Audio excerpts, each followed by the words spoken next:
zai je ya auri matarsa daban, ke kuma ya gama lalata miki rayuwa. Sannan ku tuna fa maza, kuna da ƙanne, kuna da yayye, kuna da kuma matan a gidanku a tattare da su.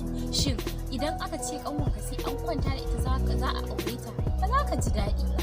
Haka zalika ke ma mace bara ki so a ce ɗan uwarki da wani ko yayanki a ce ya aikata haka ba. Dan Allah mu rage wannan abu.